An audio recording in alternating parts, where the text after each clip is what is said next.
సుశీల మీనా నిన్న మొన్నటి వరకు ఈ పేరు ఎవరికీ తెలియదు. అయితే ఇప్పుడు క్రికెట్ సర్కిల్స్ లో మీనా తెగ ఫేమస్ అయిపోయింది. 12 ఏళ్ల క్రికెట్ యువతిని ఇప్పుడు దేశమంతా చూస్తోంది. ఇటీవల సచిన్ టెండూల్కర్ ఆమె బౌలింగ్ యాక్షన్ వీడియోను షేర్ చేయడం ఆమె జీవితాన్ని పూర్తిగా మార్చేసిందనే చెప్పాలి. రాజస్థాన్లోని ప్రతాప్గఢ్ గ్రామానికి చెందిన ఈ లెఫ్ట్ హ్యాండ్ బౌలర్ తన సాధారణ శైలితోనే జహీర్ ఖాన్ను గుర్తు చేస్తోంది.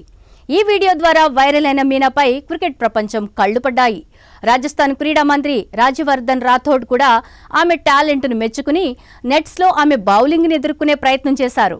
తన సహజమైన యాక్షన్తో రాజ్యవర్ధన్ను క్లీన్ బౌల్ చేసింది మీనా. నెట్ సెషన్లో ఇదే స్పెషల్ మూమెంట్. ఈ ఘటన గురించి రాథోడ్ సోషల్ మీడియాలో తన అనుభవాన్ని పంచుకున్నారు. మీనా 3 ఏళ్ల క్రితం క్రికెట్పై ఆసక్తి కనబరిచింది. తగిన శిక్షణ లేకపోయినా కోచ్ ఈశ్వర్లాల్ ఆమెకు బౌలింగ్ గురించి మెళకువలు నేర్పి గెలుపు దిశగా నడిపించారు. పాఠశాల చదువులతో పాటు క్రికెట్ను బ్యాలెన్స్ చేయడం మీనాకు సవాల్లాగా ఉన్నా ఆమె పట్టుదలతో ముందుకు సాగుతోంది.